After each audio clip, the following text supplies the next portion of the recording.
Today is Wonderful Wednesday. Sorry I haven't been doing my lives like I was planning on doing a little over a month ago. And for those of you that don't know, is that my husband was pretty sick, and I had to learn to be a little nurse over here doing infusions, but he's doing much, much better. And thanks to a great doctor. And so your prayers have been very much appreciated, and continue to pray. We got a few more tests to go, but I know that I haven't really had a chance to, a card here and there, and I really want to get more dedicated and maybe designate a regular time once we get through some of these appointments and stuff. So that's my goal for this year, is to share a lot of different little things that I've studied over the last 30 years that have been very inspiring, aspiring, and the wisdom that was given and shared with me. I always think it's very good to pass that along. Very important that the beat goes on, so to speak, and especially when you do this spiritual work, is that you're a light worker. Now, there's a lot of people who do different things, but the most important thing is to know that it always goes back to God as our source, and with good intentions, and to help uplift and inspire and educate and empower. I think that's one of the most rewarding things of doing the spiritual work, is sharing the knowledge, sharing the wisdom, or the message that is really important to them. Why my work is really kind of different is because even though that I have my master's in numerology, about in 2007, my work kind of changed after I saw a channeler, believe it or not, in Sedona. And she said, "You're here to repair souls, and you're like a stenographer." And I really couldn't put the pieces together because I've been doing the work for a long time, and in the formal way that I was trained. And also, reading the cards that I do are very unique because nobody hardly reads them anymore. They're called Schuster cards, and I changed the name to Tarot with a Twist. They're read psychically, intuitively, but also astrologically. So, in my years of experience of reading these cards since the 80s, I really haven't had anybody who didn't have a question answered. And I always tell them, hold your questions to the end in case I didn't get to it. And I would say 9 out of 10 times, mostly 10 out of 10 times, that there's not a question, because they're just so unique. But today I picked up Keepers of the Light, and hopefully you can see that. And they're really beautiful oracle cards. And I thought, this would be great for a Wonderful Wednesday. And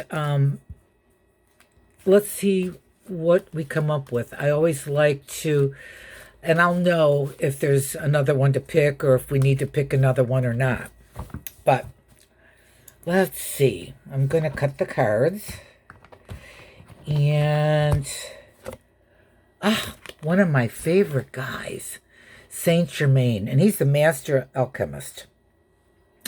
And alchemy is a very interesting thing. I encourage everybody to, when they get on the spiritual path, to study a lot of different modalities and things like that. Alchemy is wonderful. I also like this when I work with my Louise Hay principles in Florence Scovel Shinn, The Game of Life and How to Play It.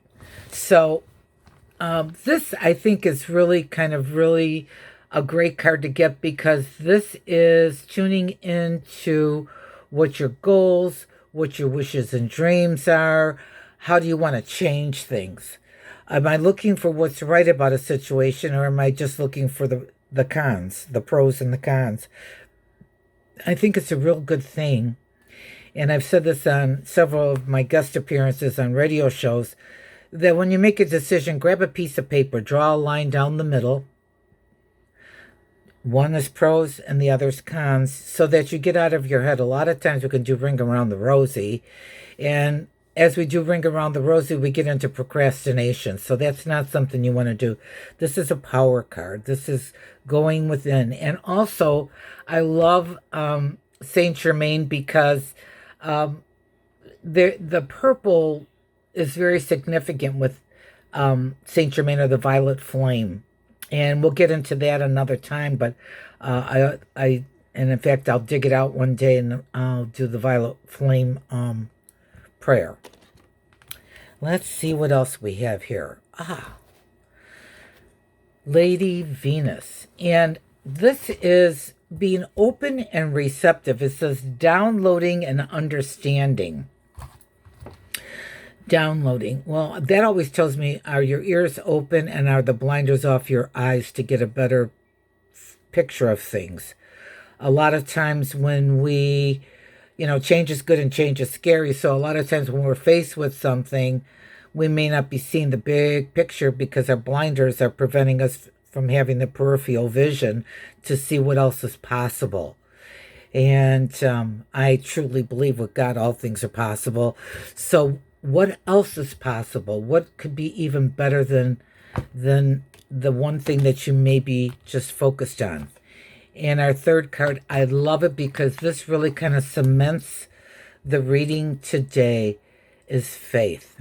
And when I do my card readings and I do my soul charts, which the name on your birth certificate and your birth date is your blueprint. That's how you're registered in heaven. And in heaven, you designed this life. The good, the ups, the downs, the challenges, the pitfalls, because it's like life is like a book. What did I learn today that I didn't know yesterday? But one of the big things that, I'm putting together in the book that I'm writing is, what is the opposite of fear? And it's faith. If you're in fear or doubt, procrastination's another, that's in the same ballpark, is because you don't have faith in yourself, faith in the bigger picture, doing affirmations, aspiring and affirming. At some point in time, we'll talk about miracles and how your attitude and how you word things can really attract miracles in your life. But it's a lifestyle change. It's kind of like when you think about, well, how did I get so critical, or how did I get stuck, or how did I give away my power? It all boils down to, think about when you were 2. Don't touch that. Don't look that way. Don't say that. Be nice. Share your toys.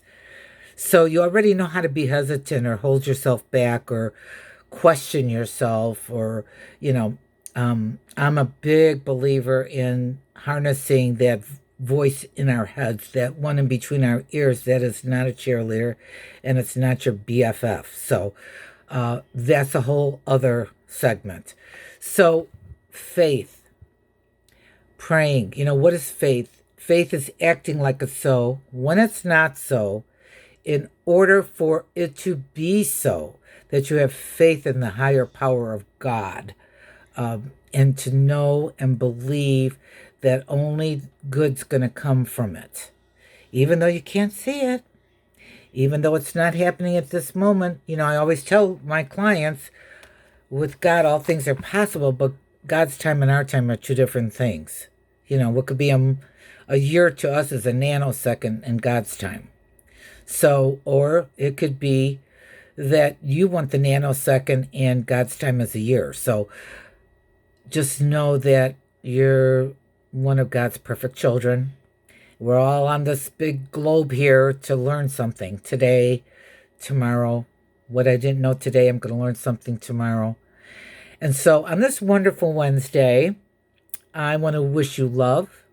I want to wish you peace. I want to wish you harmony and a blessing.